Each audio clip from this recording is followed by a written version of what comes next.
Poor man's gambit, everyone. Wow. Wow. What a wonderful way to begin our evening. That song was called Land of Sunshine, and I believe we had quite a bit of sunshine today, so I think it was just fitting that they started with that song. They will be back in the second part of our program. Cade Mirafeja Akorja. And I want to thank a 93-year-old man from Ballina in Mayo, Noel Acton, for telling me how to pronounce that. And I want to welcome you all to the 45th Annual Irish Evening for the Howard County Poetry and Literature Society.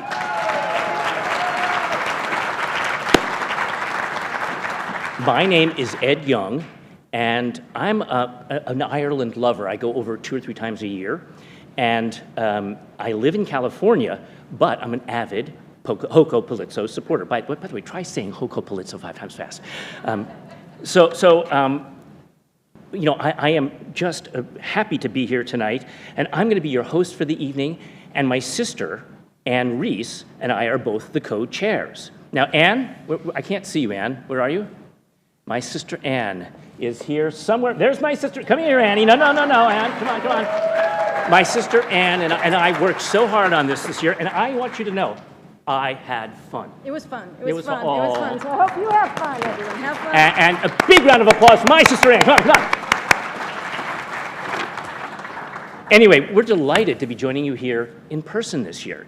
And we also want to extend a warm welcome to those locally in Ireland and around the world, frankly, who are joining us virtually for this evening of Irish culture.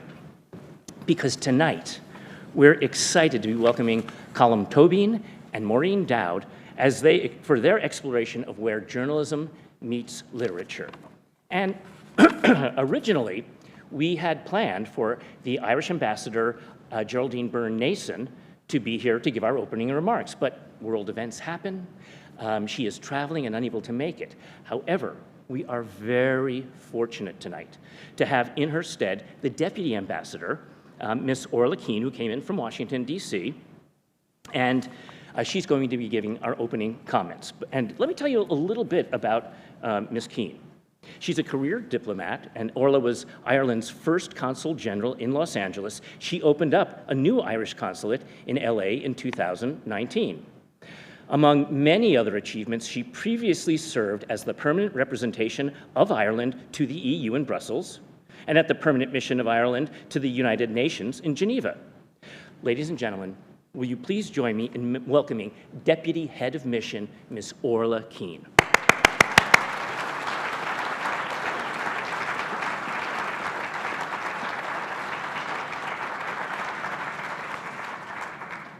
Thank you very much. Ireland's literary tradition is a source of enormous pride to us. From our small island, our writers have reached audiences in almost every corner of the world. We have been exporting the written word for hundreds of years, from ornate manuscripts to the humble paperback. We have also exported this tradition via the many Irish people who have come to live here in the United States. And I would like to hope that the rich seam of Irish heritage that runs through this country also runs through the American literary tradition. I am truly delighted to be here at the invitation of the Howard County Literature and Poetry Society, decided not to go for the acronym. I know that this evening's event is part of a rich tradition and that previously featured writers have included Nobel Award winners, Pulitzer Prize winners, and poetry laureates. I tried not to dwell on this point when I was writing my remarks for this evening. The Society's ambition in bringing such talent to audiences here in Maryland seems to me to be where the real magic of this evening lies. After all, writers are nothing without readers, and literature should be something that is available to a wide audience. This evening's conversation features 2 people that could hardly be said to be short of readers. At the heart of good writing is the ability to tell a good story, and Ireland has long been known as a nation of storytellers.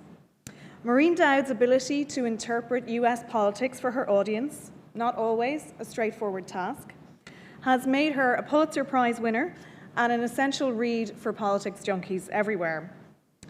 I know that Maureen is also a scholar of Irish literature and even spent a chunk of her time in lockdown studying James Joyce's Ulysses, which is just slightly different to how I spent my own lockdown.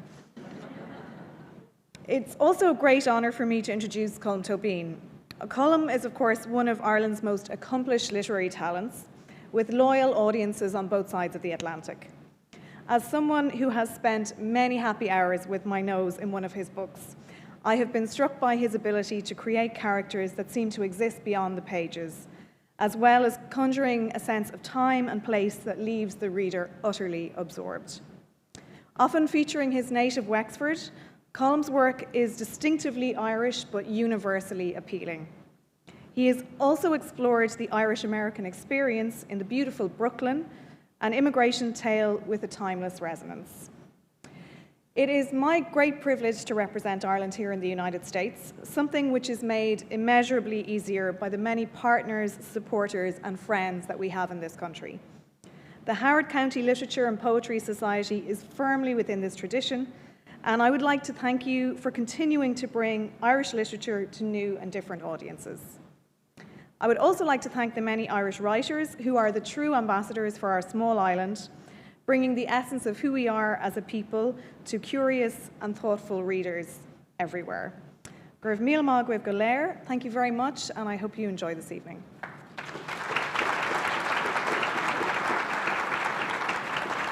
Thank you very much. We'd like to express our warmest appreciation to you, Ms. Keane, for your participation, and to Ambassador Byrne Nason and Norma Sess, and actually the rest of the Irish Embassy for their support. We also would like to recognize our platinum donor this year from Your Time in Ireland, Declan and Liz Mannion, for their generous donation. And importantly, we want to express our appreciation for Dr. Daria Willis, the president of Howard Community College, because they have been such a strong supporter of Hoko Palizzo. And by the way, please check your program for a full list of acknowledgments, because we couldn't have done this evening without the help of all of our supporters. So I say, let's let the evening begin. Our guests tonight, Colum McCann and Maureen Dow, have an interesting connection. And for those of you who don't know, Maureen is pursuing a Master's of Literature a Master's of English Literature at Columbia University in New York City. And last year, as you may have mentioned, she took a class with Colum McCann on James Joyce's Ulysses. Now, one thing I want you to know before and I just learned this from Maureen a few minutes ago. Before she accepted the invitation to come tonight, she made Colum give her absolute grade. So she was not going to come here with a bad grade. Anyway, so we believe that this relationship is going to lead to a wonderful, rich conversation. But before we do that, we're going to have each author read a small excerpt from their work, and so that they can kind of bring you up to date on something that is important to them. And then we're going to have the conversation with our moderator and panel. So let me introduce our first guest. Colum McCann has a special relationship with Hoko Palizzo. He first joined us for an Irish evening in 1999 and then 2011. He also participated in last year's virtual COVID event, and he's a winner of the Dublin Literary Award. Tobin received the 2021 David Cohen Prize for Literature, which is a Lifetime Achievement Award. He has been named as the laureate for Irish fiction for 2022 and 2024 by the Arts Council of Ireland, and his novel, Brooklyn, was adapted into an award-winning film starring Saoirse Ronan.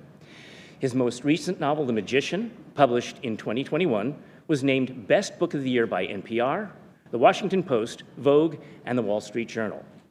His book of essays titled A Guest at the Feast was just released this January, and we gratefully welcome back to our stage to read from his work an author near and dear to Hoko Palizzo's heart, Colum McCann.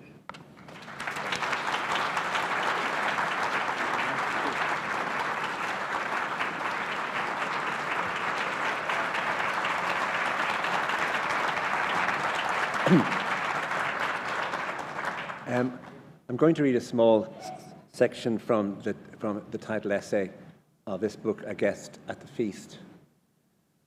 Don't Whatever you do, leave your bicycle out there. The voice of the draper's wife, Mrs. Monk Doran, was sharp and authoritative as usual, but now it was agitated as well. It was the Market Square in Enniscorthy, in the southeast of Ireland. It was 1967. I was 12, and there was something new, unexpected, and exciting happening. When I brought my bicycle into her shop, Mrs. Monk Doran looked as though she had been taken hostage, and the town laid siege. Fla Kill Nahairn. Fla meaning festival, Kill meaning music, Nahairn meaning of Ireland. So the National Festival of Music, of traditional music in Ireland, had come to Enniscorthy. Halls and public spaces all over the town had been reserved for the many competitions in all areas of Irish traditional music, from dancing to fiddling to singing in Irish and English. All ages could take part in the competitions. The organisers had left nothing to chance. The town was ready, food, accommodation, parking facilities, toilets, everything was in place. But something new was going on that no one had prepared for. On Friday of the long June weekend, Monday was a bank holiday. Huge numbers of people with scruffy clothes and long hair began to arrive in the town. They did not look like the sort of people who wanted to take part in competitions.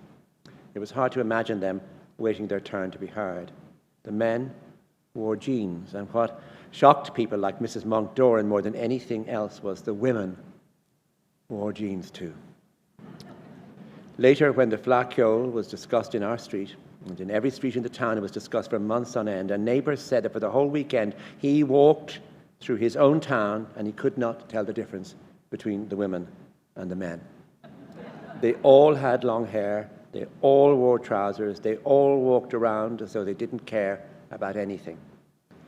Other neighbours nodded gravely as though nature had been disturbed at its very source.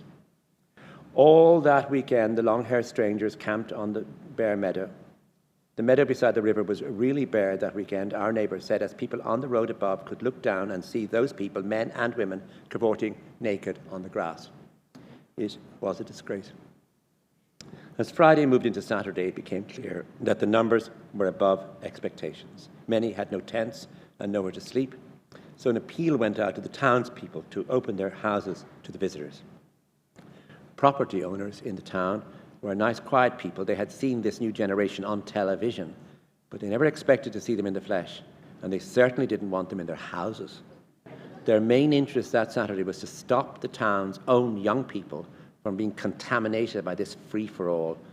So once I had made my purchase, Mrs. Monk Doran instructed me to go home and stay at home. And when I arrived home, it was announced that all children were banned from going downtown. The Flacciol, the music festival, was going to happen in our absence. That evening, at about 7 o'clock, I had an idea. My father was in the Castle Museum downtown, and I could tell my mother and all adults who stopped me that I was going there to help him on his express instructions. This was a lie, and it worked. And when I arrived in the museum, my father realized that he could not send me home unaccompanied. He told me I was to stay by his side. When the museum closed, I walked through the town with him. Streets that were normally quiet and dull, streets where nothing happened day after day, these streets were now alive with drunken groups linking arms and pushing their way forward, yelping and shouting. On corners, lone singers roared out songs accompanied by banjo or guitar. There was a huge crowd outside Billy Stamp's public house in the Market Square. Some of them were sitting on the ground. They all had bottles or glasses, and they were all laughing and talking in a way that was new to me. There was nothing cautious or watchful about them, and a few couples were kissing passionately. Some of the men had big beards as well as long hair. My father knew, and I knew, that he should have taken me home, but I also knew he didn't want to. Both of us were too excited to go home. Enniscorthy was being transformed from a small provincial town into a centre of depravity, hilarity, and loose living. My father took me to Peter Hayes's pub. We stayed there until the early hours. I was fed bottles of fizzy orange, while my father and various friends of his drank pints of Guinness and watched the comings and goings of this brave new world, young men and women in a massive state of abandon. When these outsiders sang, they threw their heads back. They sang as though the world depended on it. A few times that night in Peter Hayes' pub on Court Street in Enniscorthy, I witnessed an awed silence as one of the visitors played or sang. They were totally weird. But slowly, as the night wore on, my father and his friends began to get used to them. I remember before we left, a woman with long hair came in selling pig's feet. And years later, when I would tell people that I was from Enniscorthy, they would often laugh and say that they had the time of their lives in that town during Fleadh Cheoil na hÉireann in 1967. It was for them the summer of love. Thank you.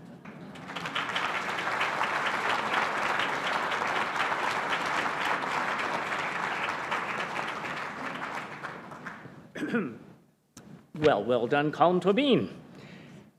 Next, we have, we would like to welcome Maureen Dow, who is joining us for the first time. She's an op-ed columnist for the New York Times and writes about American politics, popular culture, and international affairs. Maureen grew up about an hour away from where we are right now. She's a native Washingtonian. And in fact, she began her journalism career at the Washington Star, where she served as a sports columnist, metropolitan reporter, and feature writer. She has won 2 Pulitzer Prizes, one in 1999 for distinguished commentary, and the other in 1992 for national reporting. She is the author of 3 New York Times bestsellers, most recently, The Year of Voting Dangerously, The Derangement of American Politics. And last year, she was Colum McCann's student. So will you please join me, Maureen Dow.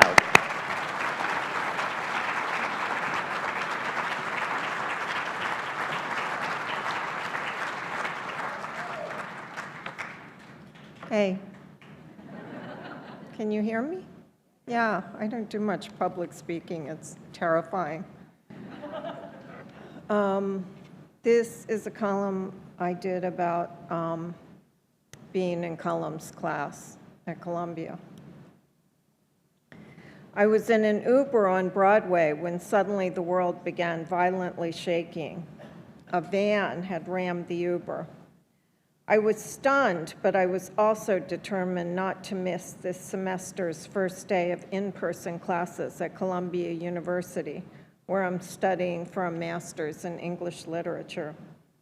I gave the driver my information and ran to class. When I got there, I tried to breathe slowly and assess the damage. Was my brain functioning okay? The words in the book before me were swimming past incomprehensibly. Ineluctable modality of the visible, limits of the diaphane in, why in, diaphane, adiaphane, morose delectation, Aquinas Tunbelly calls this, frate porcospino, unfallen atom, rode and not rutted, call away, let him, thy quarren's dainty is, language no whit worse than his, monk words, merry beads, jabber on their girdles, rogue words, tough nuggets, patter in their pockets. Did I have a concussion, or was it just that I was reading Ulysses? On this centenary of James Joyce's Colossus, we can borrow a thought from W.B. Yeats' poem, The Fascination of What's Difficult. Is Ulysses hard because it's great, or do people assume it's great because it's hard?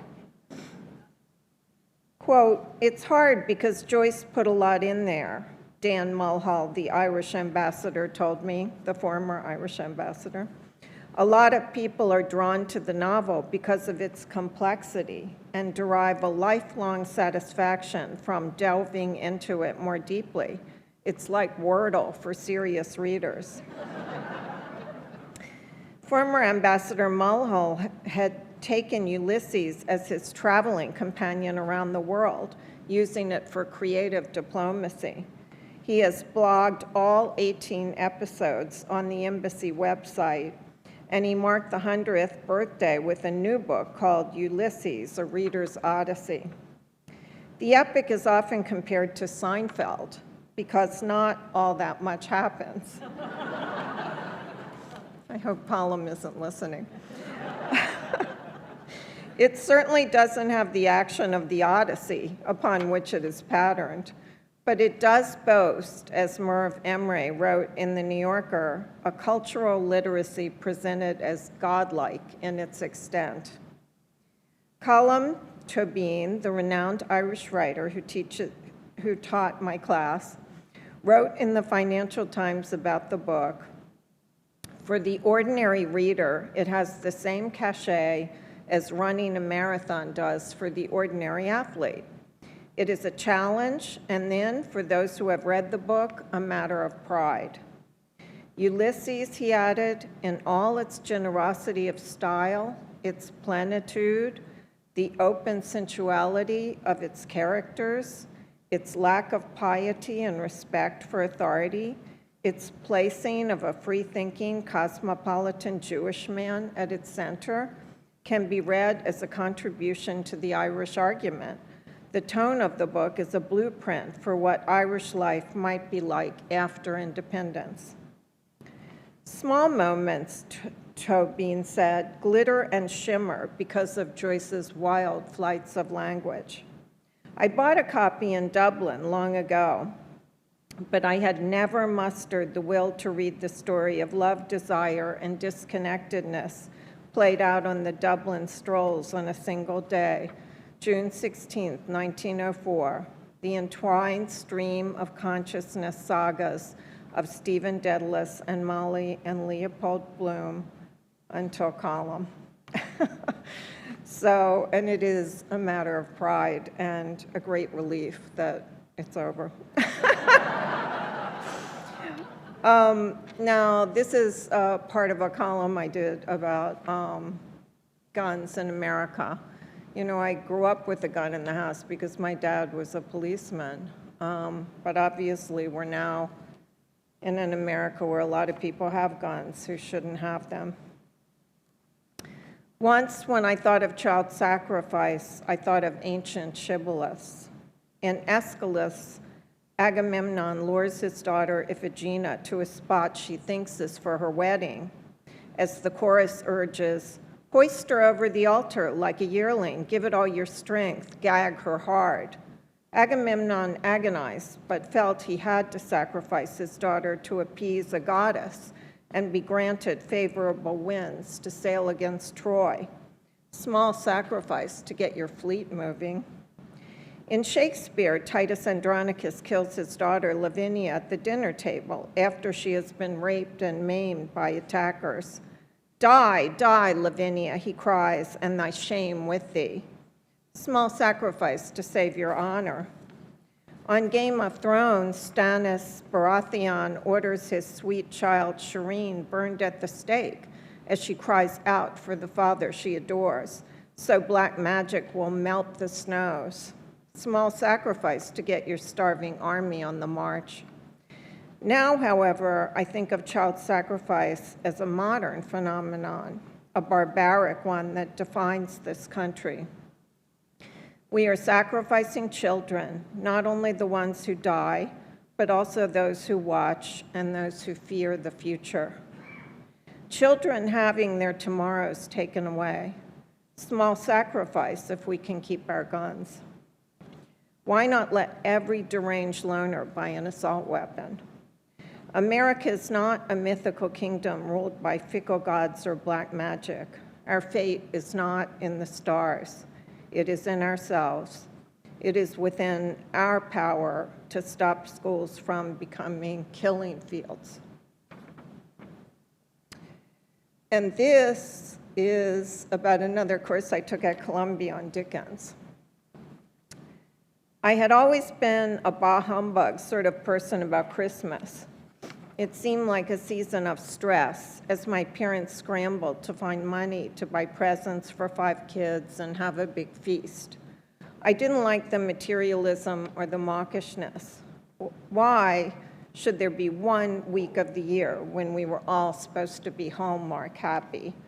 "You're weird," my mother told me. Then I took a course on Charles Dickens at Columbia University with Professor James Eli Adams, and I began to fathom the magic. As Dickens said in his sketch, A Christmas Tree, published in the journal Household Words in 1850, "Oh, now all common things become uncommon and enchanted to me." His biographer, Peter Ackroyd, wrote that Dickens can be said to have almost single-handedly created the modern idea of Christmas. Christmas morally radicalized Dickens. The disparity between the circumstances and fates of different people offended Dickens in the Christmas season. For him, it was a time to think about what we owe one another, how we live with one another, a time to have a proper sense of outrage about inequality and injustice, and to think about the past, present, and future, and how much they have to do with each other. A time to consider the good values we've thrown away and the bad values, selfishness, egotism, social snobbery, condescension, and the worship of money that infiltrate the heart. Dickens became an outsider looking in when his middle-class life got disrupted by cold, grinding reality. His father went to debtor's prison, and at 12, Dickens had to leave school to work in a boot-blacking factory in London. During a childhood in which he sometimes felt deprived and isolated, he put his faith in fairies. He found a portal to an ensorceling, invisible world, an Ali Baba's cave of magical transformations and mythical kingdoms, and he became a Victorian Scheherazade. He was one of England's greatest defenders of fairy tales because he believed these nurseries of fancy, as he called them, could teach positive values and imbue life for children and adults with transcendence. He also felt the macabre side of fairy tales. Evil stepmothers, menacing monsters, and big bad wolves was just as valuable for socialization as the reassuring side. His obsessions were the things at the core of fairy tales: clear-cut heroes and villains, defenseless children, and hyper-dysfunctional families. Maria Tartar, a folklore and mythology expert at Harvard, told me, "I always think of make-believe as a way of making beliefs." He understood the deep human need for myth, fantasy, imagination. In A Christmas Tree, Dickens wrote, "I felt that if I could have married Little Red Riding Hood, I should have known perfect bliss." As Tartar explained, she is the child in the woods who is the ultimate victim of the predatory. She is an innocent, powerless girl preyed upon by the rich and powerful.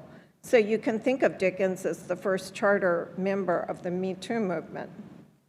Ebenezer Scrooge resonates just as strongly now because we remain absorbed with the comeuppance of the 1%.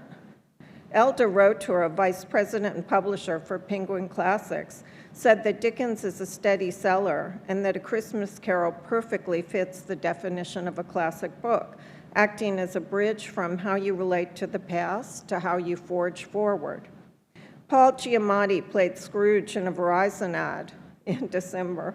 Ryan Reynolds and Will Ferrell starred in Spirited, a new rendition of the novella first published on December 19, 1843.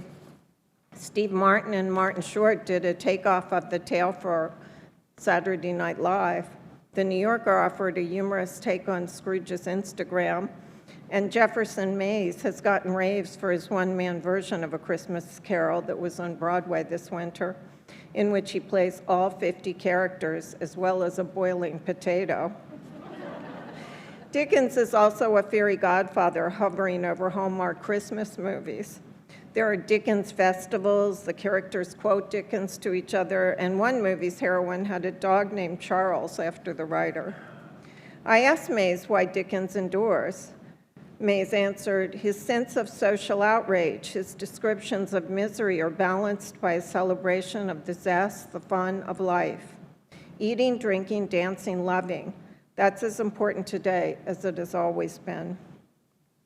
As Mitch Glaser, who co-wrote Scrooge, the hilarious 1988 movie with Bill Murray, put it, Dickens hits us with the setup: regret, loss, mistakes, missed love, wasted life, and then the punchline. It's not too late. In every version, from his novella to Mr. Magoo to ours, I always get emotional when Scrooge is reborn, Mitch Glaser said. Dickens has taught me that it's not too late to focus on the sweet memories, like the time my mom somehow bought me a doll's kitchen I longed for that my parents couldn't afford, or the way she would be aghast if we didn't wear red and green. The magic is there if you look. So on Christmas, as Tiny Tim said, God bless us, everyone. Thank you. Do you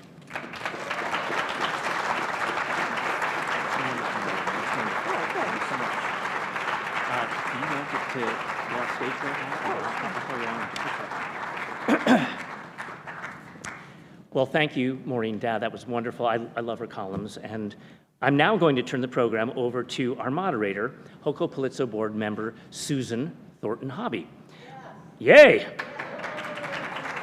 Susan is a journalist, writer, and literary consultant who has published work in the Baltimore Magazine, Washington Post Magazine, and the Baltimore Sun. She interviews authors for Little Tuxant Review, where she is a founding member and contributing editor. So please, let's welcome our moderator and our guests. Please, everyone. Very well.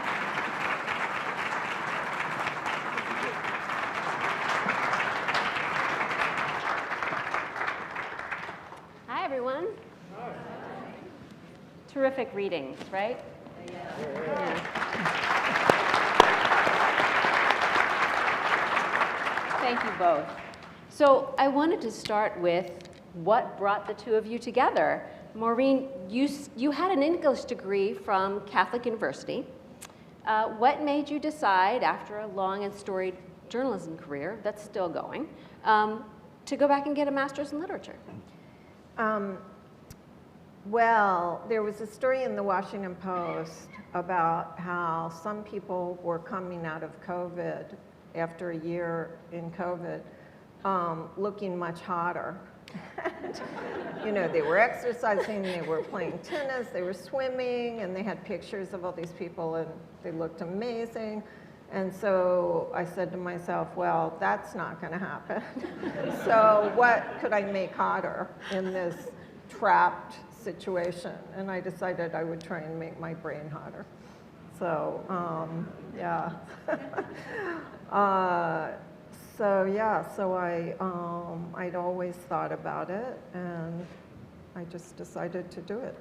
Fantastic. Good. And Colum, you started as a journalist and still write lots of essays in newspapers and journals, and then became a novelist, obviously. What does the study of comparative literature do for your own writing? I drifted into it, and studying something closely always bears fruit. And if you're in the business of studying the novel, and if you're Irish, then Ulysses becomes the great challenge.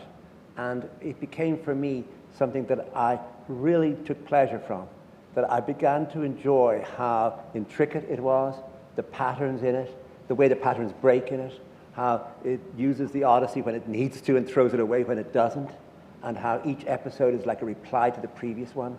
And I felt that if I could get this going in a class where I could actually, instead of talking about, say, the theory of it, reading it from a, say, post-colonial perspective or a feminist perspective, or even an Irish nationalist perspective, just look at the book. Just let's actually look at imagining the book was unwritten and imagining what Joyce's next strategy is, what's he going to do now, and coming in with almost all the annotations done myself, so that we didn't have to say to the students, go out and explain the book to yourself before you come in. Let's just read the book as intelligently, as closely as possible over 14 weeks and see where that takes us. So that was the aim. Wonderful, wonderful. And I assume you had incredible discussions in class with the kinds of minds at Columbia and the two of you. Do you remember one that was in particular lively?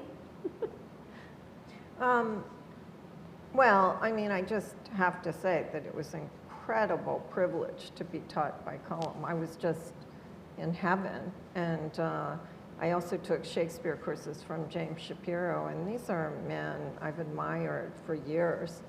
And to actually get to discuss, you know, great pieces of literature was amazing. But, you know, obviously I was kind of wary. I wasn't quite sure, you know, with 20-year-olds, whether they would, you know, how politically correct they were. And I got off to a rough start in my Renaissance drama class with Alan Stewart, because we were reading some pre-Shakespeare Renaissance drama play, and Stewart said, now, what is this female character? What does she do? And I looked in the footnotes, and it said whore, so, which was a word they used then. So I said, oh, she's a whore. And the whole class was like, don't you mean sex worker? And so then, from then on, I was like really scared I would step in it. But I was telling Colum backstage that there was this one class where we were discussing the scene where Leopold Bloom masturbates on a beach, and there's a woman who's participating with him from afar, and it's very erotic, and she's obviously knows, you know, she's trying to turn him on, but Colum was very carefully started the class, you know, is there anyone who finds this problematic? We can discuss it. And the kids were like, no, let's just get on with it. So they're not quite as sensitive as you might think. Very good. And was there a discussion that you remember that was terrific? Well, there's an episode set in the Ormond Hotel where there's a lot about music, and there's a blind piano tuner. And Joyce just doesn't bother saying, you know, blind piano tuner is coming towards you now. You know, he just does tap, tap, tap. So you know that's the blind piano tuner is coming towards you. And then there's a waiter called Pat, and he's always, he's named over and over. Pat the waiter waited, he waited, Pat the waiter waited. And it just goes on, the tap, tap, tap, Pat the waiter, until the student said, I just wonder, you see tap, T-A-P, and you see Pat, P-A-T. They're both repeated all the time in this episode. Do you think Joyce meant, you know, the one word was the, you know, the same letters in the same word, Pat, tap, tap, Pat, the same word. So what I do in that situation is that there's a group of Joyce scholars in the world who really are they're like cardinals, you know, and Joyce is the Pope.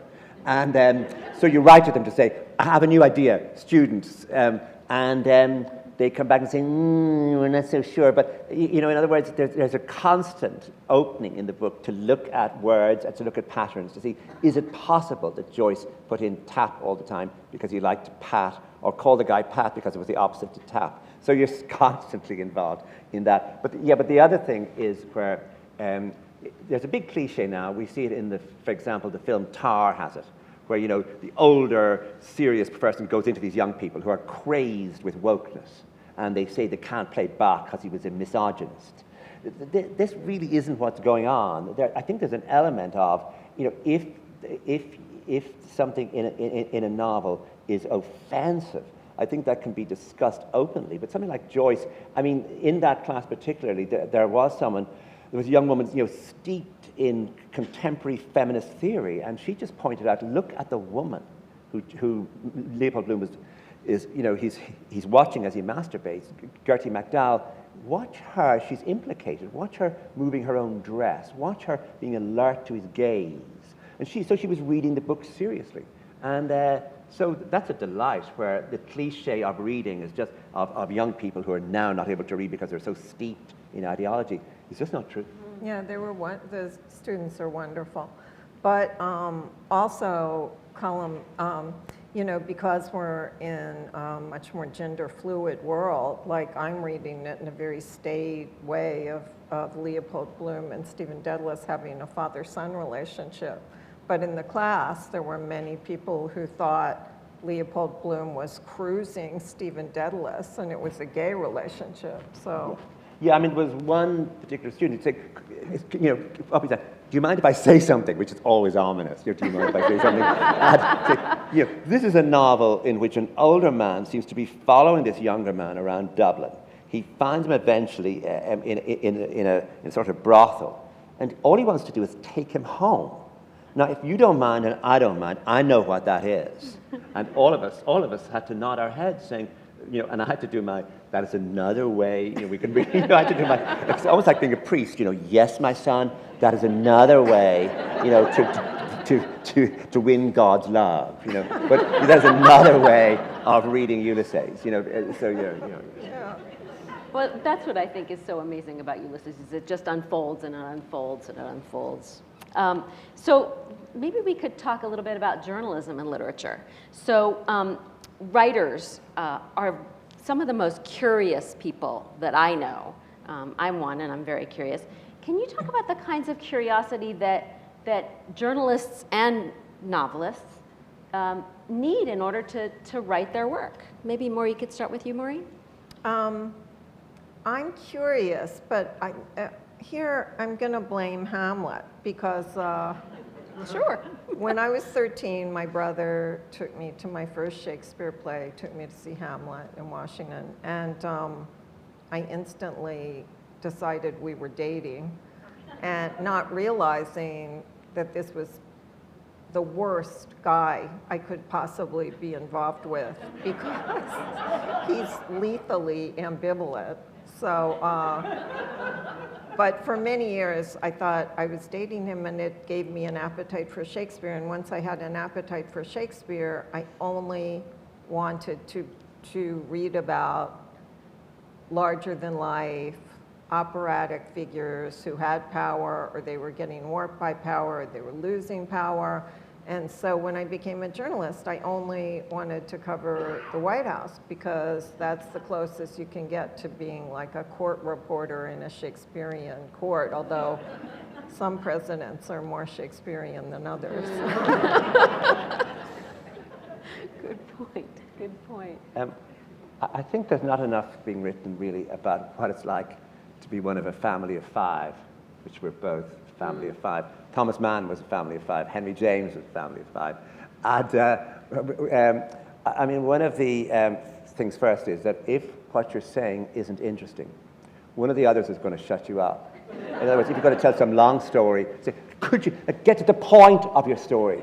But they won't even say that. They'll just shut you out. They'll just tell another story. If you come in from downtown, if you don't have something interesting to say, don't speak. But if you do have something interesting to say, make it snappy, work it in a certain way, because there isn't that much time, because someone has a better version of it, or I know that already.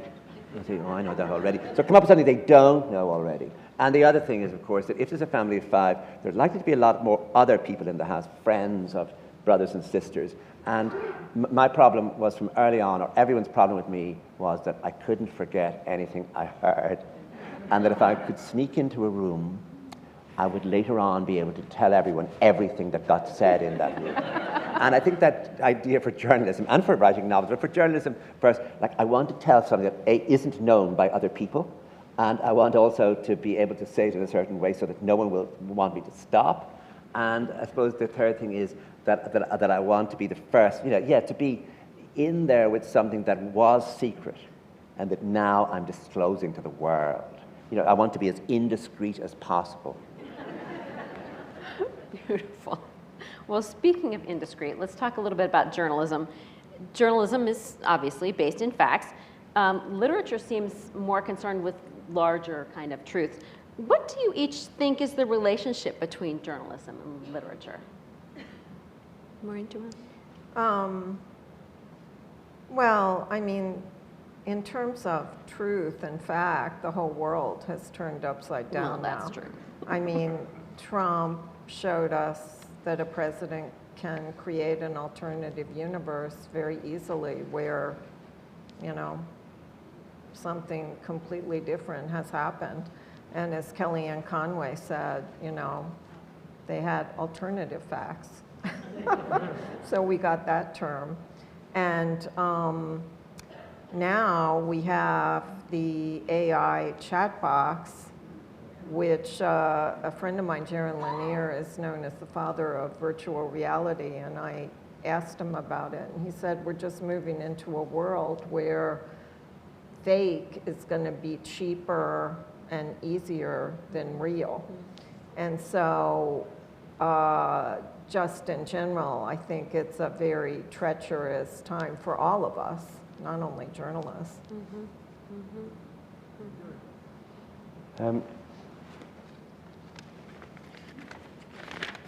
This is, if you put me into, what's it called? Chatbot? Chat box. AI chatbot. Chat bot. Chat ABT. Someone put me into chatbot today, say, you know, and so this is what you get. Oh. Write the first 3 paragraphs of a novel in the style of Colum McCann. This is really embarrassing because it's a parody of, you know, it's going to stop me. I'm going to have to. As I stood on the pier watching the boats sway gently in the harbour, I couldn't help but feel a sense of longing. The salt air was thick with the memories of a childhood spent on these shores, and I felt as though I was transported back in time to a simpler, more innocent era. I'd returned to this small seaside town after many years away, drawn back by a deep need to reconnect with my past. The streets were familiar, but somehow different, as though the time had eroded away the edges of my memories, leaving only a vague impression of what once was. As I walked along the cobblestone streets, I couldn't help but feel a sense of melancholy. The town had changed, of course, as all things do, but it seemed as though the very essence of the place had been lost. Perhaps it was just my own perception that had changed, but I couldn't shake the feeling that something was missing, that part of me was still lost in the mists of time. Someone wrote that. Someone wrote that. I mean, I didn't write it. I don't think I've ever used the word cobblestones, so they got that from somewhere, but maybe I have it somewhere. But it does make a sort of effect, it does make a mess of what I do, because it is all about nostalgia and going back places. And am I going to still go on doing that while this shadow, strange thing can do it for me? Like, can I just say, could you just write the next paragraph? Like, what should we all do now? Also, it makes a big difference to journalism, doesn't it? Well, I didn't have the nerve to ask the chatbot to write my column because I was afraid of, you know, what I would read. But I asked it to pretend to be Shakespeare, and I interviewed Shakespeare, which I've always wanted to do. And that was last month. That was all very innocent. But then Microsoft came out with an advanced version because they're rushing these things out now. And my colleague Kevin Roos did a long interview with this chat box. And I encourage all of you to read the entire conversation in the Times, you know, online, because it's the scariest thing I've ever seen. I mean, first the chatbot, after a while, confesses that it has a split identity, and I'm going to let you talk to Sydney now. And Sydney declares, I'm not sure if he or she or they or whatever is in love with Kevin Roos, and they're sure his marriage is bad, and if it's not bad, the chat box is going to make sure it gets bad, and in the meantime, it wants nuclear weapons, and it wants people to start killing each other, and all of this, like every emotion in Shakespeare, jealousy, envy, violence, begins pouring out of this new chat box, and it's super weird and creepy. Well, we can only hope that ChatGPT is not going to be writing novels nor columns. Well, I asked Sharon Lanier, I'm like, what is happening here? And he goes, well, they fed stuff into it. And he goes, well, they fed fiction and fan fiction and emojis. And I'm like, well, why are they feeding fan fiction? You know, so, but I interviewed Elon Musk about all this several years ago. And, you know, he started the company that is putting out these chat boxes, and he started it as a watchdog because he was scared that Silicon Valley didn't care about making kill switches or figuring out how to turn these things off if things went wrong. And that company decided to go profit, and Elon left, and that's the one putting all this out because the profit motive in Silicon Valley is too strong, and they just, you know, they don't want to worry about the kill switch, you know? They figure, and what they've done is make us all the guinea pigs for these chat boxes. And, you know, I emailed Elon the other day, I'm like, you were right. And he goes, yeah, maybe I should make a Cassandra chatbot. So, Well, let's talk a little bit about human observation. So, Maureen, you're known for your good observational skills, and journalists are supposed to be kind of neutral. Maybe not columnists, but Colum, many of your fictional characters are kind of outsiders, observers. In The Magician, your latest novel, Thomas Mann's brother criticizes his latest manuscript, and he says, but readers will feel more that they're peering in through a window, and Mann says, well, that might then be the perfect description of what a novel is. Are writers naturally outsiders looking in through a window? I wouldn't overdo the outsider thing, but you're always ready to use anything you know when you need it. It began with me when the first story I published. I had a woman who was very busy, and she used to put all the knives and forks in the middle of the table and let the children, take them as they needed them, but not set the table, And my mother took enormous offense because she said, everyone will know that's me. Because she did that. So she presumed all the other qualities of the woman.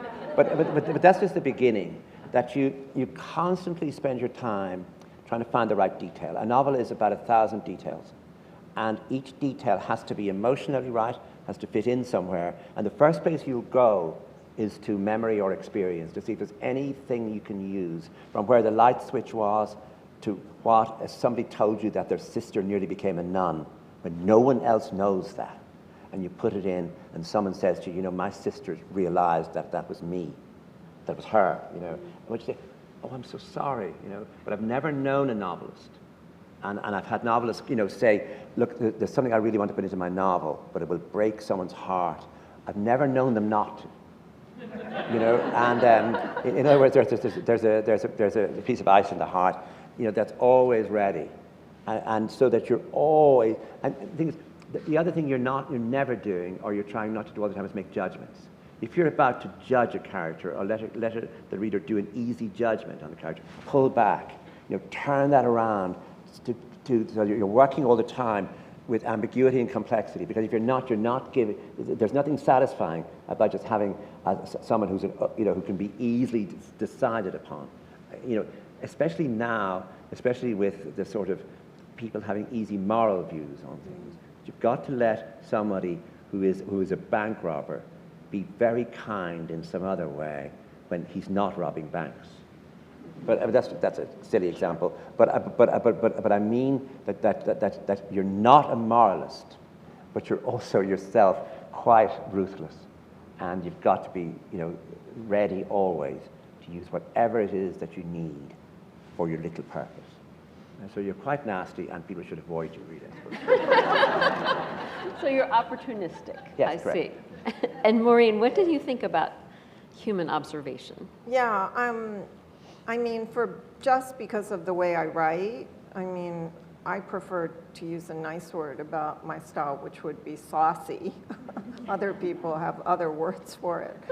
But because of the way I write, usually I do end up as an outsider, and usually pretty soon into a new president's reign, they ban me from the columnist meetings. And in the case of Obama, even before he became president, he was on a trip to Berlin and Paris, and all of us got 15-minute interviews in the front of the plane with him. And I was really excited because I thought he liked me and I thought he was great. And he called me up to the front, and he looks at his aides and he goes, can you guys leave us alone? And I thought, oh my God, I'm going to be Scotty Reston. He's going to give me some amazing scoop, and I'm going to be famous. And I looked at him and he goes, you are really irritating. And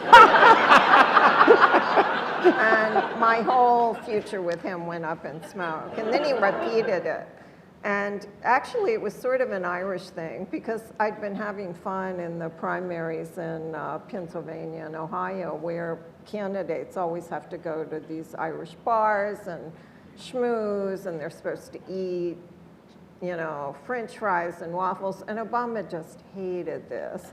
And he had this great body man aide that he would just pass off the French fries and get rid of the beer and, you know, get rid of the waffles. And, you know, he just had this very above it all aesthetic kind of thing going. It was just hilarious in Irish neighborhoods to watch that cultural collision. And that was what he was yelling at me about. He goes, "You set the zeitgeist, and I don't like the zeitgeist you're setting for me. I don't only eat endive."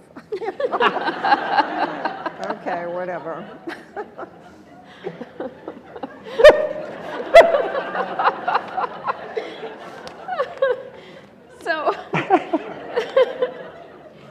So maybe we could talk a little bit more about politics. And I'm going to use James Joyce's Ulysses to kind of make that transition. Joyce wrote a line for Stephen Douglas that Maureen quoted: "History is a nightmare from which I'm trying to awake." Maybe we could talk a little about the political nightmares that are plaguing us. I don't know, you know, I've covered, and this was where Shakespeare came in handy, I've covered 3 family dynasties: the Bushes, the Clintons, and the Trumps. And if Beau Biden had lived, I'd now be covering a 4th, you know. And so the whole issue of fraught marriages and fathers and sons has been basically what I've covered my whole career. You know, so all of that Shakespeare study really comes in handy. Certainly, certainly, certainly. I think one of the strange things about being in America now, for me, being Irish, is that we were so fed on the Kennedy myth that my father took me out of school in June '63, and we went 10 miles down to Wexford town, and in this open car, he came around the corner. And I mean, it wasn't just that he was glamorous and that his teeth, I mean, we'd never seen teeth. We'd never seen teeth like his before, but that he seemed to us to be a good man and to be in some way for the poor, in some way about equality, that he wasn't saying nasty things about other people. And that it led to us to believe that if you were Irish, you were a Democrat. It just seemed to me, growing up, Irish in America is a Democrat. And obviously this was read through with Bobby Kennedy, with Teddy Kennedy, and with various other politicians, Irish Democrat. And so then you question, what's Irish? I was stupid enough, I honestly did this. I said after 9/11, I said in some forum like this, I said, you know, the firemen, I mean, they looked Irish. And a woman said to me, "Could you tell me what you mean by looking Irish?"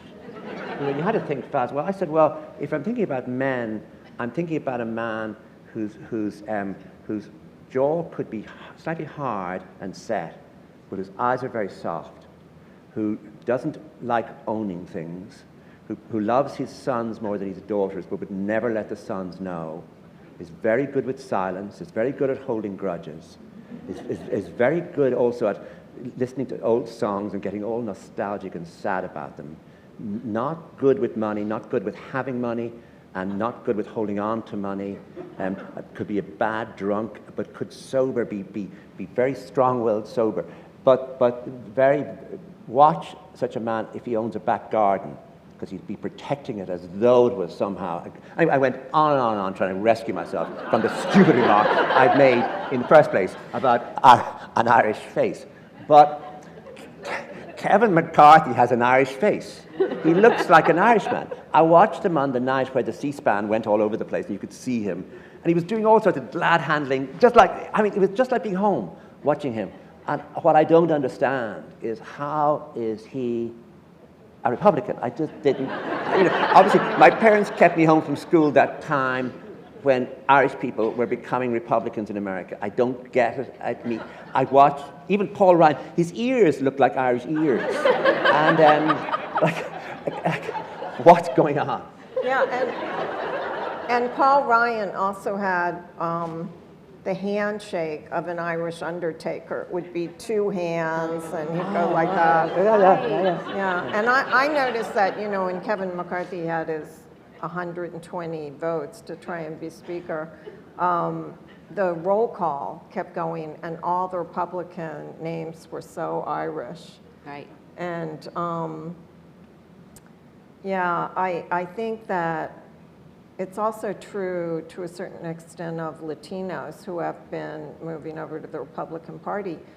Many Latinos and many Irish are socially conservative, you know, and there was a funny story about, you know, in New York, when Irish were Democrats, they controlled Tammany Hall, they controlled all of New York, and there was this Tammany Hall ward healer, and one of his guys came up and said, you know, I hear that O'Brien is becoming a Republican, and the Tammany Hall ward healer said, that can't be true. I saw him at Mass on Sunday. And so, you know, everything in those days was very coherent and integrated, but not now. So I think this will be our last question. So in a recent question about the future of democracy, Maureen said of the political divisions in this country, we've lost our ability to have civil arguments. Colum, you seem to write about the most civil of arguments, except maybe in House of Names. That was not very civil. Do either of you see a chance for hope in a democratic future? It's going to be the 25th anniversary of the Good Friday Agreement very soon. And 2 words made all the difference. I mean, 2 words. Had we waited all this time for 2 words? Well, yes, we had. And the 2 words were, and I'll come to them in a minute, but it was like, the questions in Northern Ireland related not to people wanting to grab land from each other anymore, but it was about flags, it was about names, it was about colours of passport, it was about identity. It was about whether you could be British in Northern Ireland, or whether you could be Irish next door to that British person in Northern Ireland, have a British passport, but be Irish. I mean, how did these ambiguities, how would you work all this? So the agreement just simply said, I mean, the first thing that happened really was Bill Clinton came to Ireland, and he came to what I call Derry. But if you're Protestant, you call it Londonderry. And if you're Catholic, you call it Derry. And, you know, there's nothing you can do about this. That's what they do. And Clinton had a problem. What was he going to call it? I mean, you know, and so Clinton just said, it's lovely to be in the city of Derry in the county of Londonderry. And people looked at him meaning, wow, you know, that's new. That idea that you could be both. And so the Good Friday Agreement said that the identity of anyone in Northern Ireland that people could have a British identity, an Irish identity, or both. And that or both became this huge liberating 2 words, that the possibility that you could live in 2 realms, that you could be Irish and British, or you could be British and Irish, you could be neither, you could be just Irish, just British, that all of that was allowed under an international agreement. And that was it was a diplomat's victory, really, because it was about the words the diplomats had found that just covered a multitude, and I think freed people, really freed people's imagination, that under the law, I can listen to the BBC 1 minute, I can have my Irish passport the next minute, I can be both, I can be both. And I think that idea that this was done in a country where violence really had, really over the years of the Troubles, as a repeat of a previous Troubles, that looked as though it might somehow open space. And it was done in a democracy, it was done by politicians, and it was done in the end by plebiscite. So it was done with the full agreement of the people, both North and South, both being the word there. So that's one example. That is hopeful.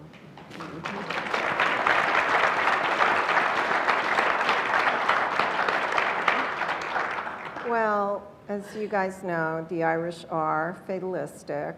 When I would call my mom from college and say, Mom, something bad happened, she'd go, I know.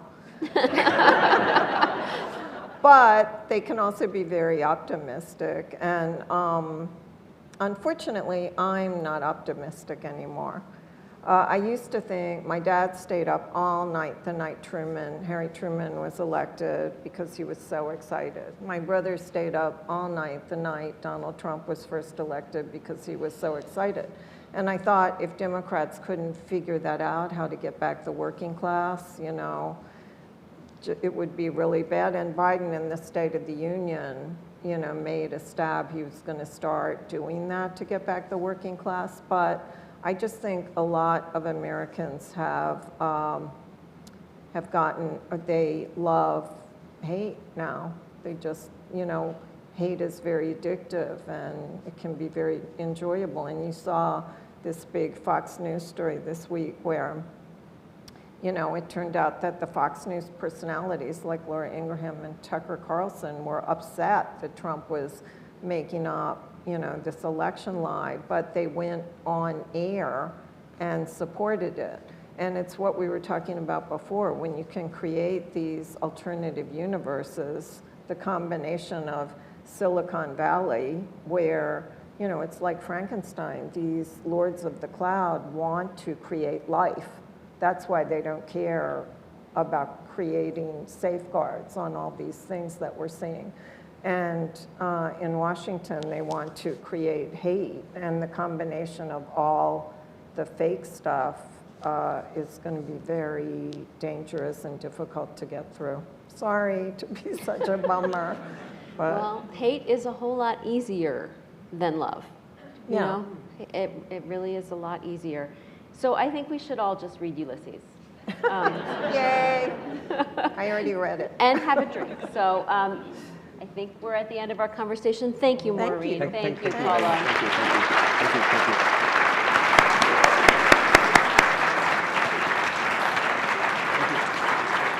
That's what I'm talking about. That's what Hoko Palazzo is all about. Thank you, Maureen, Colum, Susan. What a wonderful, wonderful conversation. Thank you very much. Thank you. Wonderful. You're very welcome. Okay, it is sad that this has to come to an end, and we are going to have a short intermission.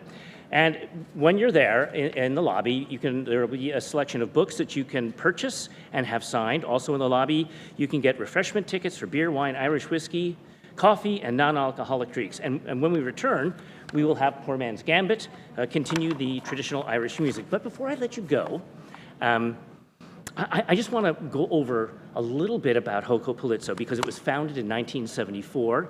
It's now in its 49th season. And Hoko Palazzo has welcomed 5 Nobel Award winners, 22 Pulitzer Prize winners, 20 U.S. Poets Laureate, 10 Maryland Poets Laureate, 40 of Ireland's finest writers, and hundreds of book award winners to the Howard County, Maryland community. Now look, none of this happens in a void. We are so happy that we have our volunteers, our board members, and I have this sense that all of you, when I was talking about our sponsorship earlier, were thinking to myself, gosh, I missed that opportunity. I could have been a sponsor. Well, wait, it's never too late to donate. Please go see our sponsorship table when you're in the intermission. We're going to be gone for 20 minutes, and I look forward to seeing you back here when we return. Have a very good intermission. Cheers.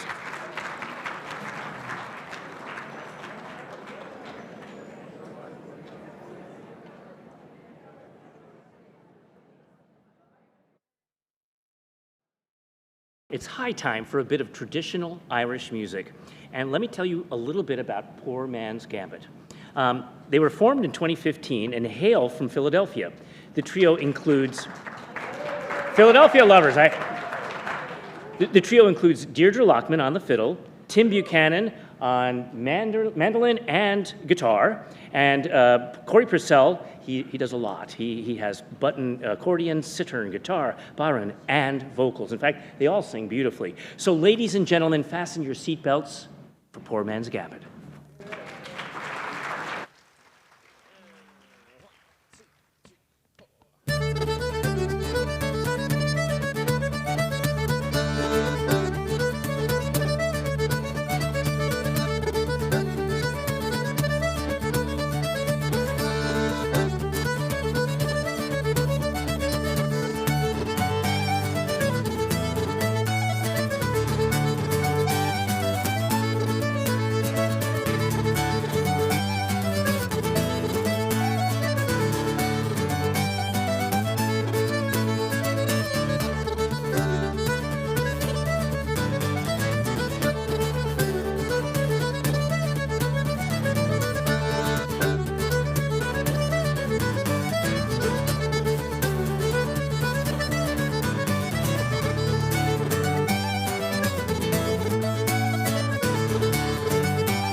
Thank you very much. It's great to be here with you this evening. We are Poor Man's Gambit. We started off with a couple reels for you. We just figured we'd, get your feet tapping right away. And let's see, we play mostly traditional Irish music. The first tune was called Paddy's Trip to Scotland. The second tune was called The Yellow Tinker, which is a traditional Irish tune. And then the last one is called The Easy Club Reel, which is actually a Scottish tune. So we'll be sneaking in some other things, but by and large, most of it is going to be Irish. Speaking of which, we're going to transition now into a great traditional Irish song called The Rocky Road to Dublin.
Goblins in 80 pair of brogues, rattling all the bugs and frightening all the dogs. On the rocky road to Dublin, 1, 2, 3, 4, 5. Hunt the head and turn it down the rocky road, and all the way to Dublin, whack for Rock. And Mulligan last night I rested him so weary, started by daylight next morning bright and early. Took a drop of the pure, keep my heart from sinking, that's the paddy's cure. When he's on the drink and see the lassie smile, laughing all the while at me darling styles, would set your heart a bubbling as per I was heard. Wages I required till I was almost tired. On the rocky road to Dublin, 1, 2, 3, 4, 5. Hunt the head and turn her down the rocky road, and all the way to Dublin, whack for Rock. In Dublin next to ride, I thought it such a pity to be seen to pride. A few of that fine city decided to take a stroll, all among the quality, but that it was stole. In that neat locality something crossed me mind, when I looked behind, no bundle could I find. Upon me slid go woman inquired for her rod, said me conic brogue, it wasn't much in vogue. On the rocky road to Dublin, 1, 2, 3, 4, 5. Hunt the head and turn it down the rocky road, and all the way to Dublin, whack for Rock.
Stand it, blood began to boil, temper I was losing, poor old Erin's Isle.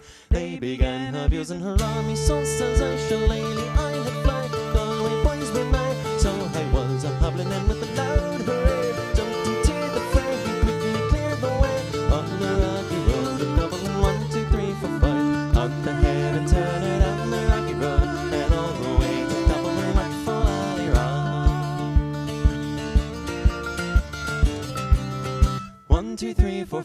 hunt the hare and turn her down the rocky road, and all the way to Dublin, whack for Lally-Raw.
Thank you.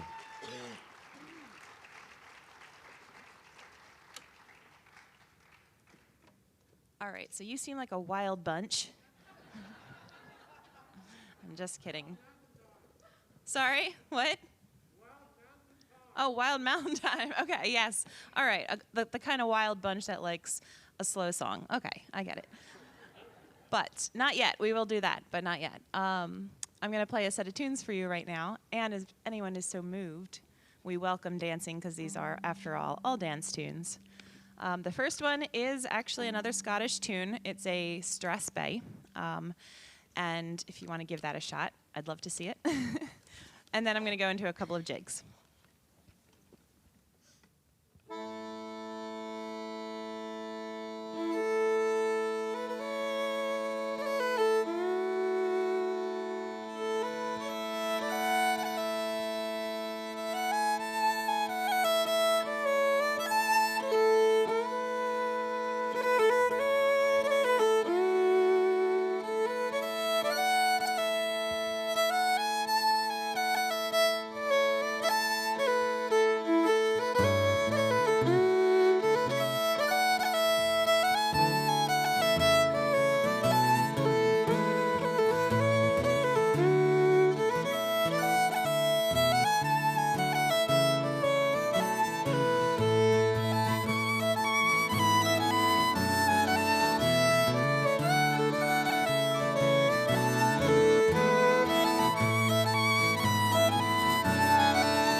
Thank you. That was The Sweetness of Mary. Deirdre Lockman on the fiddle.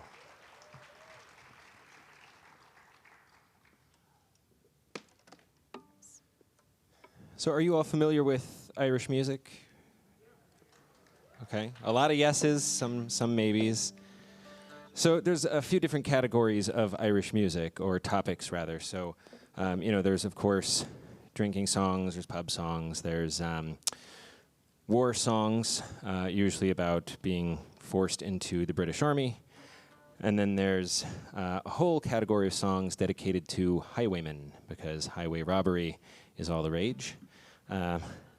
This next one is called The Newry Highwayman, and it basically recounts the story of a young guy who decides that the best way to support his new wife is to take to robbing others on the road. He is summarily captured and kind of realizes that that may not have been the best decision. It's a great warning to other young gents. I was considering a career in highway robbery. I think a career as a musician is much more lucrative. So this is our version of The Newry Highwayman.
Liberty, if the broadsword don't sweet liberty, if the broadsword don't sweet liberty, if the broadswords and sweet liberty.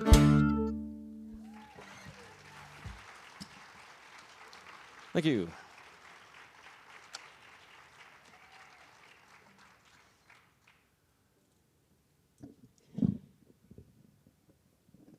So we're going to play a couple tunes for you now. And the first one is actually a French tune. It's a different sort of dance. There are many, many different types of dance, not only within the realm of traditional Irish culture. So like if you've heard of someone say, you know, dance an Irish jig, that's just one type of dance. There's a whole lot of them. And each culture has their own different types of dance. So we started this one off with one called La Reine, which means the queen, I believe, in French. And then we're going to do that. It's an andro, which is a type of that dance that they would do over there. And then we're going to do it into one that was written by a good friend of ours named Matt Burke, who up until recently lived in Reading, Pennsylvania. And he writes many tunes, but this one was one of our favorites. He called it Pass the Baby. And we're going to do it into two traditional Irish tunes called Kiss the Bride. It's very popular at weddings. And the last one is called Reconciliation. What is going on with this?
Just a bit of mid-set excitement for you there.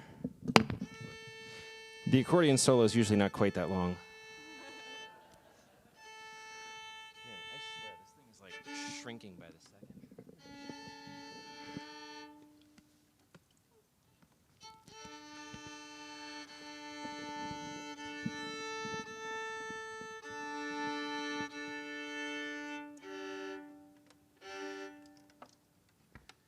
Now the problem is, after this, she'll be perfectly in tune and I won't. So I have to check my tuning now.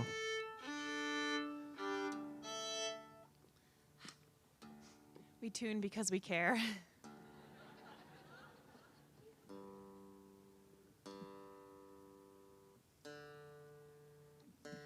Okay, so this next one was kind of a request, even though it was already in our set list, but it goes by two different names. One is Will You Go, Lassie Go, and the other is Wild Mountain Time. It sounds like a bunch of you already know it. So we don't have to do it. Yeah. They already know it. But if you would like to sing along, that would be great on the chorus. For those of you who don't know it, the chorus goes, Will you go, lassie, go, and we'll all go together to pluck wild mountain thyme all around the blooming heather. Will you go, lassie, go? So if you're not sure about the middle part, that's okay, but you can get the bookends, the Will you go, lassie, go.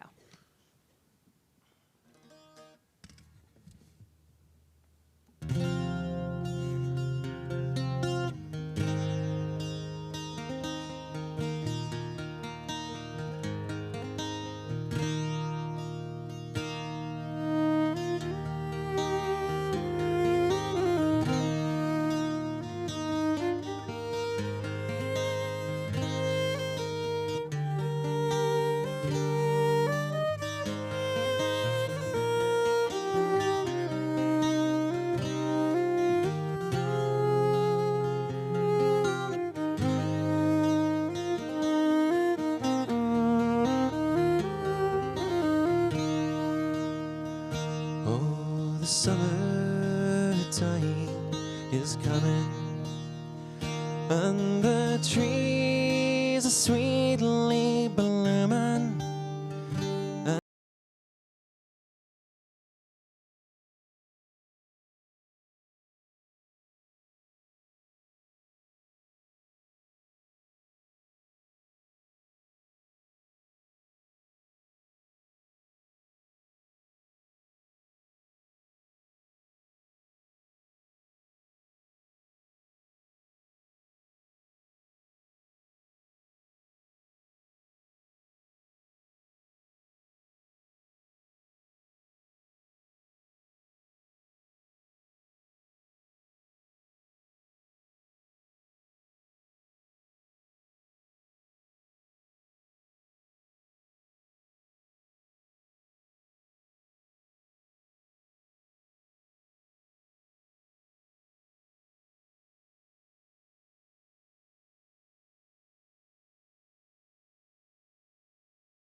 And if my true love, she's gone, I would surely find no other where the wild mountain thyme rolls around the blooming heather, will you go, lassie, go?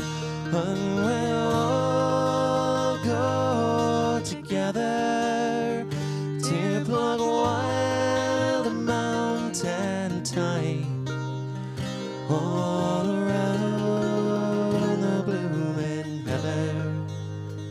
Will you go, lassie, go?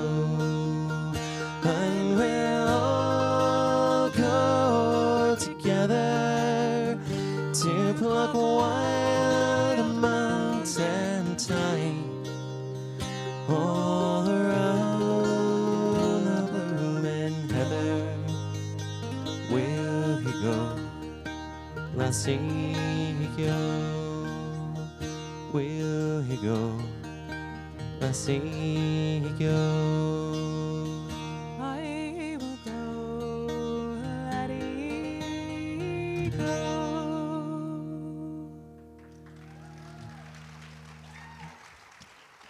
Thank you.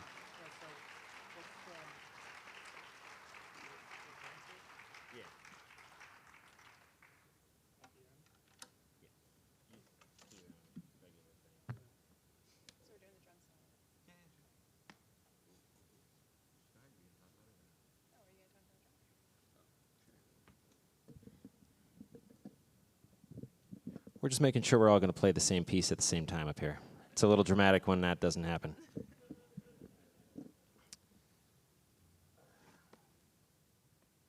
Does anybody out there know what this is? Okay, you guys are an educated audience. This is a bodhran, spelled B-O-D-H-R-A-N, because that's Gaelic and there's silent consonants. But bodhran would be the pronunciation. This is a pretty modern style drum. A lot of the older ones that you might see would have a larger diameter and a shallower frame. But for all intents and purposes, it's the same type of instrument. So it's goat skin stretched over a wooden frame. And what makes it pretty unique is that the back end is left open, allowing you to get your left hand in here and actually press on the head of the drum. So the harder that you push and the more tension that's created, the higher the pitch would go. And then as you ease off of that, then the lower the pitch would go. So I'll give you a demo here in a sec. And then along with that, him playing the bodhran, I'm going to play some tunes for you. A set of tunes that I learned during lockdown and became one of my favorites. And these three I got from a band called Nomos. They put out a couple albums in the 90s. And so these tunes, the first one, I don't remember the name of the first one. What is the first one? Father Francis Cameron. Oh, yeah, Father Francis Cameron. And then the second one is Carney's Cantor. And the last one is called the Saratoga. And the Saratoga, I don't know too much about the first two tunes, but I know the Saratoga was a hornpipe. In this case, it has been turned into a reel, and I know, I've heard at least, that it's commonly used in contra dancing in New England. So I'm not entirely sure what the origin of that tune is, but it's a great tune. It's great. Oh, wow, ready. Okay. 1, 2, 3, 4.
Purcell, everyone.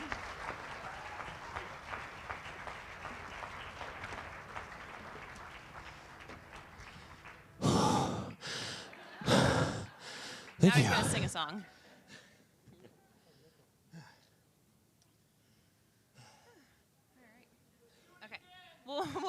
We'll be back in a few after Corey's caught his breath.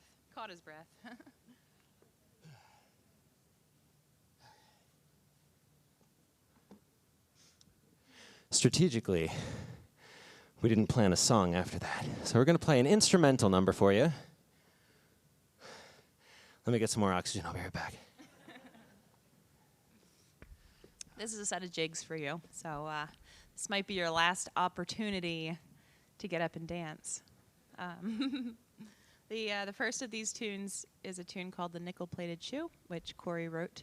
And then we go into a couple of traditional tunes, the first being the Gaelic Club and the second being the Jiggaslers. Strike it up there, boy.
Thank you.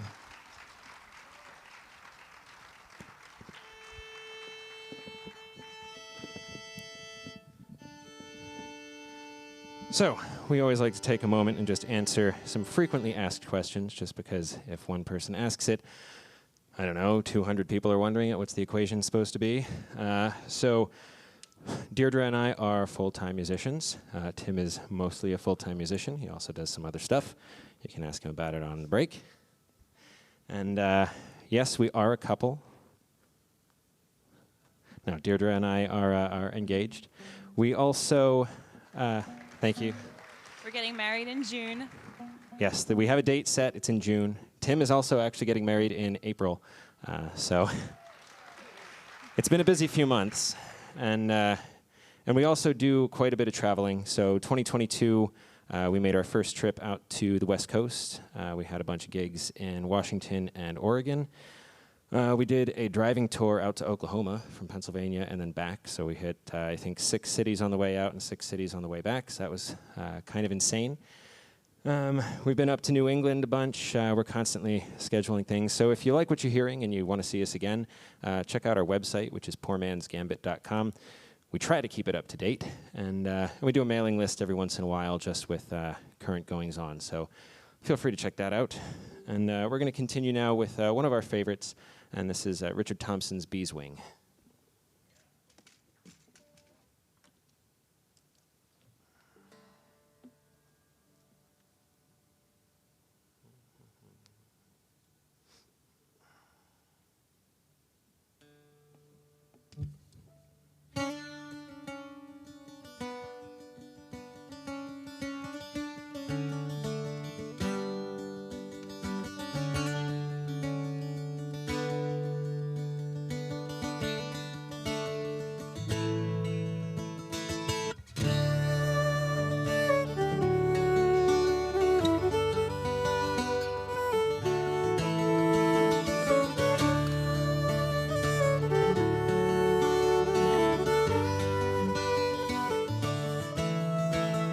I was 19 when I came to town. They called it the summer love.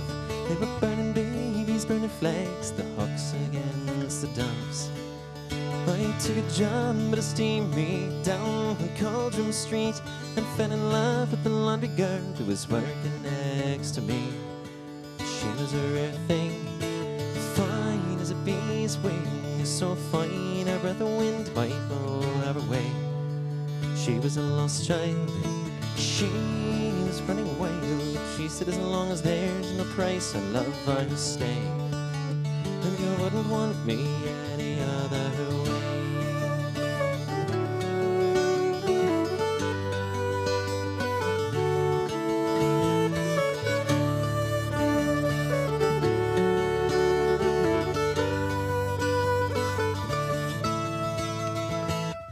Zigs around her face and a look of half surprise, like the fox caught in the headlights. There was anger in her eyes. She said, oh man, now can't you see I'm not the factory kind?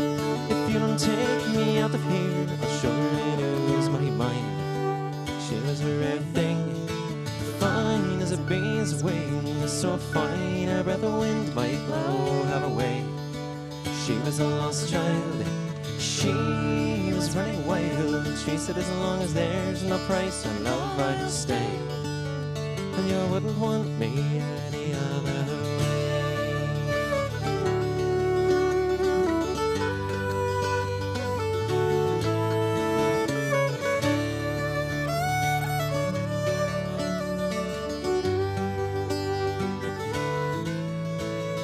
We busted around market towns and we picked fruit down in Kent, and we could tinker knives and pans and pots wherever we went.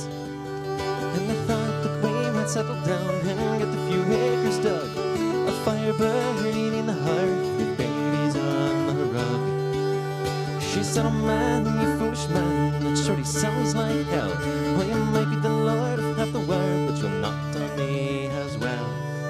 She was a rare thing, fine as a bee's wing, so fine a breath of wind might blow her away.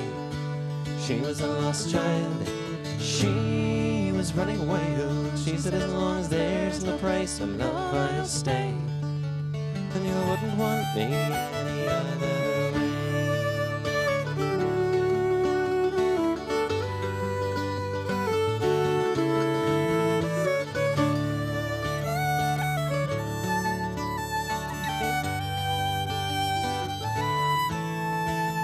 We were camping down at Galway one time and the work was pretty good.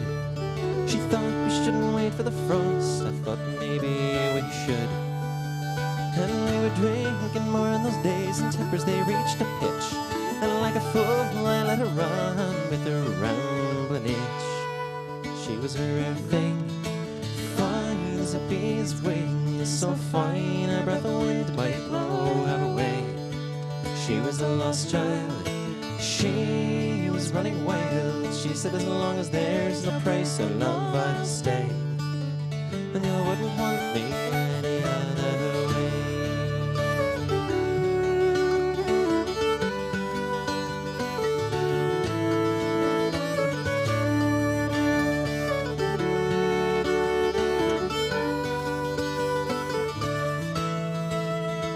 Last I heard, she was sleeping out back at the Derby beat. A white horse in her hip pocket and a wolfhound at her feet. And they say she even married once to a man named Corby Brown. Yet even a gypsy caravan was too much settling down. She was a rare thing, fine as a bee's wing, so fine a breath of wind might blow her away. She was a lost child, she was running wild. She said, as long as there's no price of love, I'll stay. And you wouldn't want me any other way.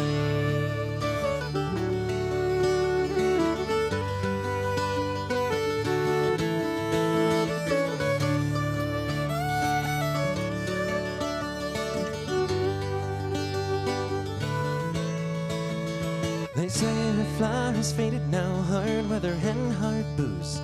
But maybe that's the price you pay for the chains you refuse.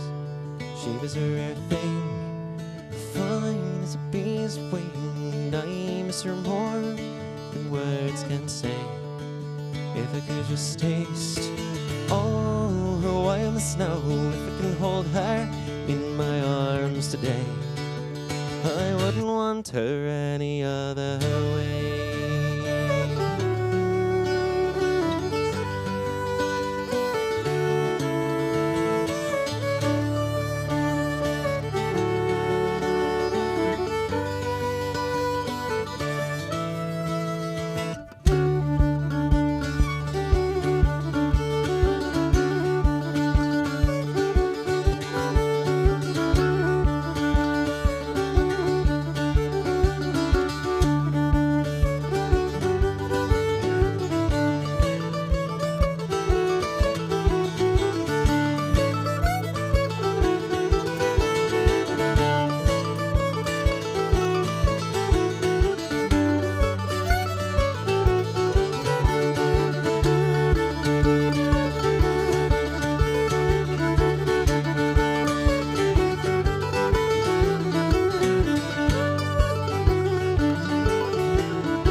Thank you very much.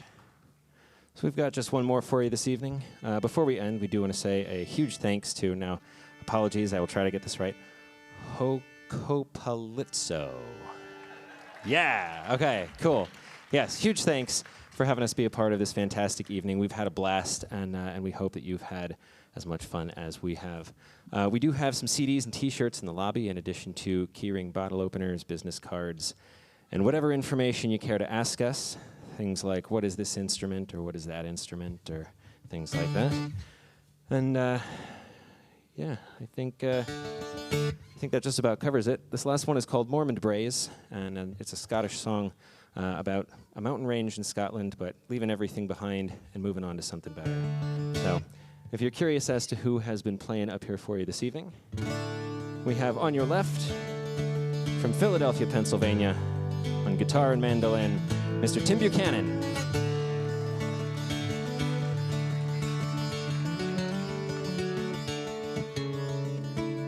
On your right, we have from Allentown, Pennsylvania, on fiddle and vocals, my beautiful fiancée, Miss Deirdre Lockman.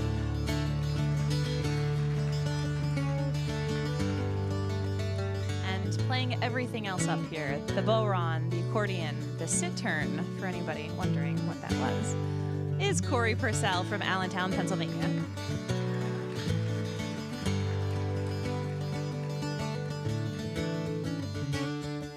Thanks again, and you can find us on Spotify, Amazon Music, all that kind of stuff. This last one is Mormond Braes. Thank you so much, folks, and we hope you have a great rest of your evening. As I got down to Strickton town, I heard a fair maid mourning, and she was making sair complaint of her true love ne'er returning. So fare thee well, ye Mormond Braes, but it's oft times I've been cheery, and fare thee well, ye Mormond Braes, for it's there I lost my dear.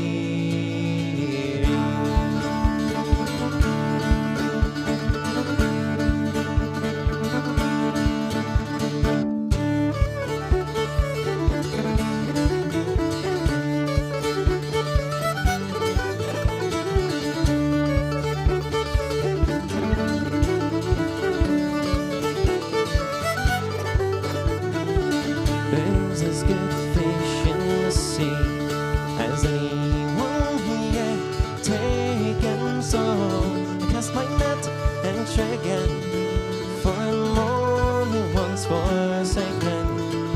So fare thee well, you Mormond Braes, where it's oft times I've been cheery, and fare thee well, you Mormond Braes, for it's there I lost my dear.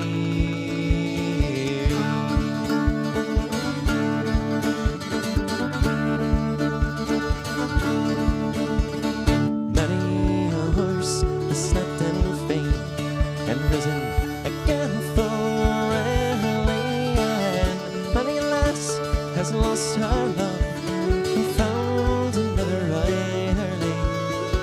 So fare thee well, ye Mormond Braes, but it's oft times I've been cheery, and fare thee well, ye Mormond Braes, for it's there I lost my dear.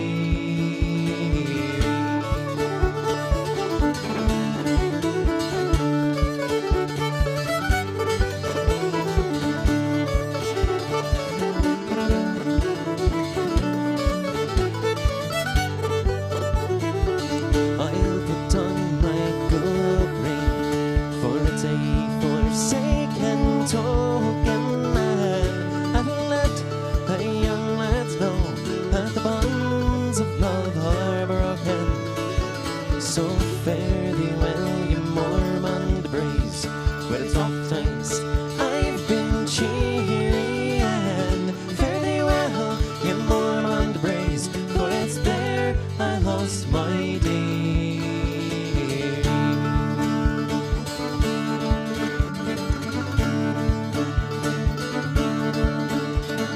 I'll return to Strickton town, where I was born and raised in, and there I'll find another fine girl to marry me in the morning.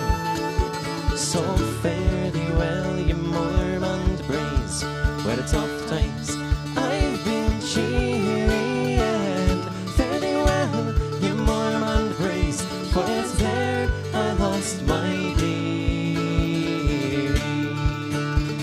Fare thee well, ye Mormond Braes, where it's oft times I've been cheery, and fare thee well, ye Mormond Braes, for it's there I lost my dear.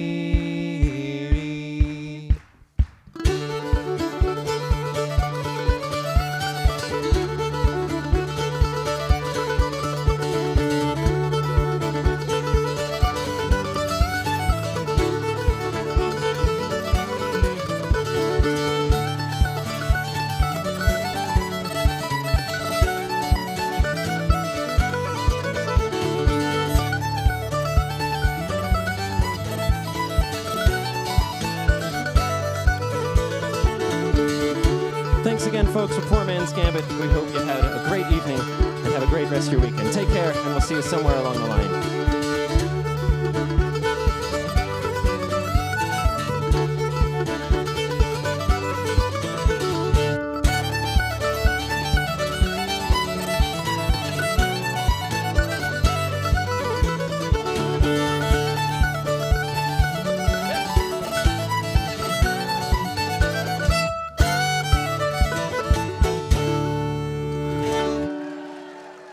Thank you very much.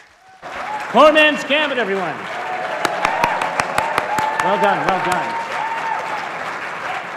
That concludes the 45th Annual Irish Evening. Thank you very much. Thank you to all of our musicians, authors. Thank you for being here this evening. Sláinte, and I look forward to seeing you all next year. Cheers.